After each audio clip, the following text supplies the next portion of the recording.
Guys, on this episode, it's another book recommendation episode. So I'm going to talk to you about this book that I've been reading, which is The Win Without Pitching Manifesto by Blair Enns.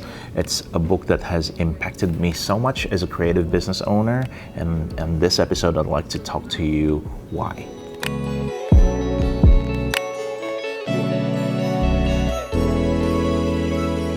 So first of all, how did I come across this book? It's through the channel that I've recommended in this vlog before, which is The Future, and I watched that a lot. And Chris Doe, the founder of The Future, has recommended this book before, along with a few other books that helps, creative business owners. And so I bought this, and I had a read at it, and man, it made so much difference in my life, basically. Not so much from a self-development life perspective, but it's more about how to run a creative business and how to price. So Blair Enns' content, and he's got another book as well called Pricing Creativity, which is more like an instructional manual on how to price your work. But essentially it falls under the same category about how to value yourself more as a creative business owner. So I guess what I'd like to do right now is just to quickly read through the 12 bold proclamations of what the manifesto is all about. And it's called the manifesto because it kind of has that language to it. It's like a very strong, bold statements on what we should do as creative business owners. So I'd like to just quickly read for you some of the chapters, okay? So the first proclamation is we will specialize. 2, we will replace presentations with conversations. 3, we will diagnose before we prescribe.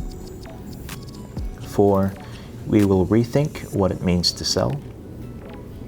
5, we will do with words what we used to do with paper.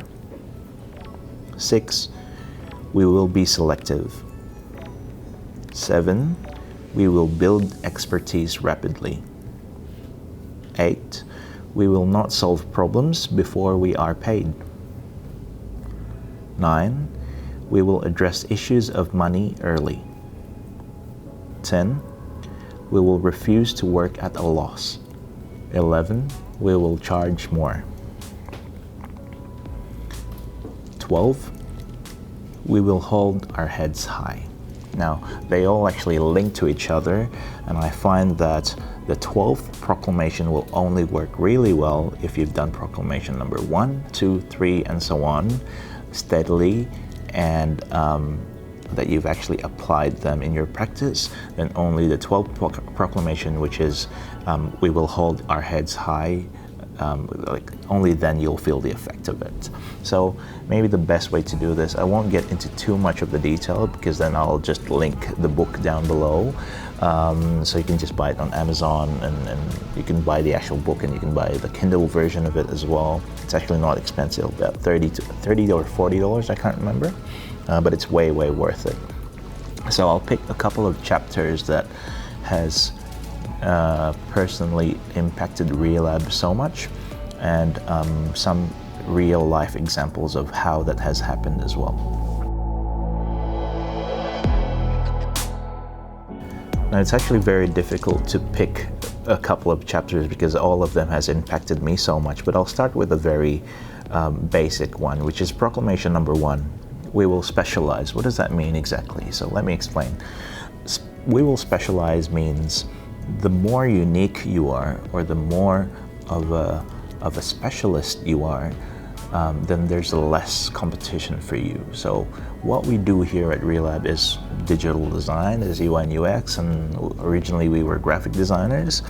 And so there's so many other people in other studios, especially here in Melbourne, by the way. There's so many great studios out there that could do what we could do. So in terms of specializing, how do we make ourselves unique in our offering?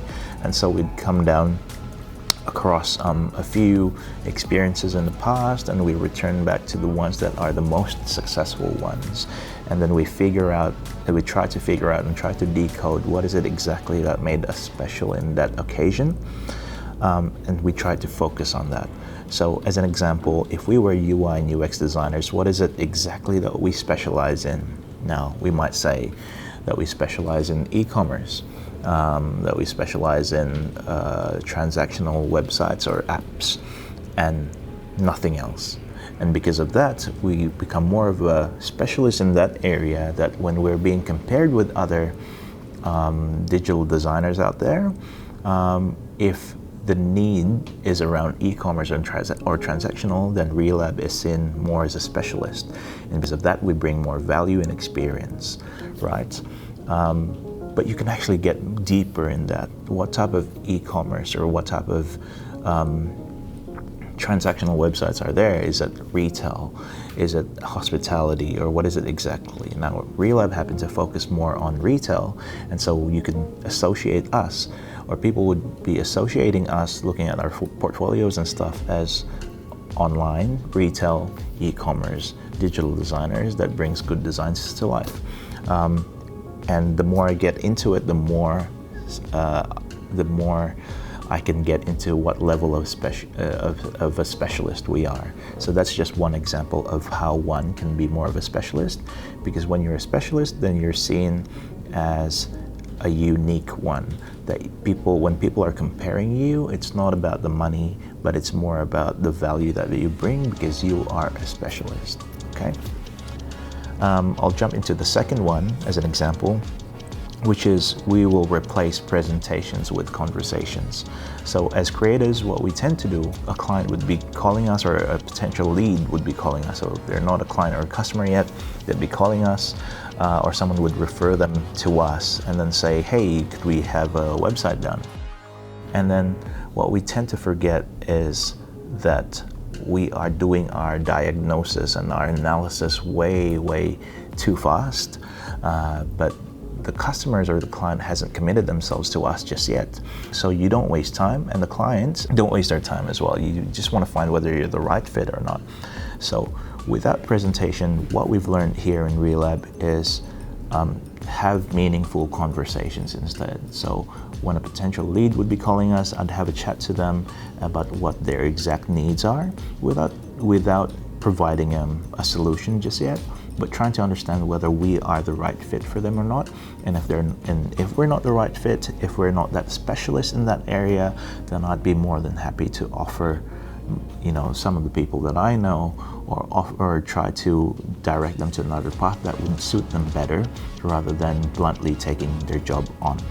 Okay, so instead of presenting our capabilities and all that, I would go through a conversation. And remember, if you've been following our content, there were some I think there were some videos about the why conversation and all of that. This whole thing ties in to presenting your value to the customers through a conversation only.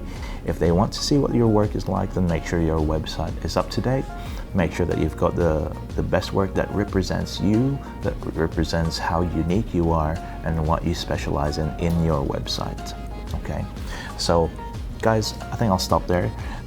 These are the two examples that I've got, but if you have any other questions, please feel free to drop in a comment or send me an email, alvin@relab.com.au, or otherwise I'd just drop in a link to this book.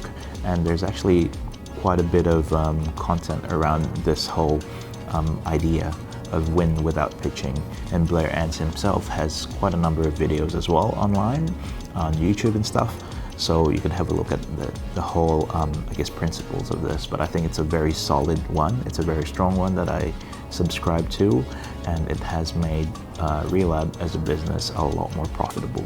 All right, thanks guys.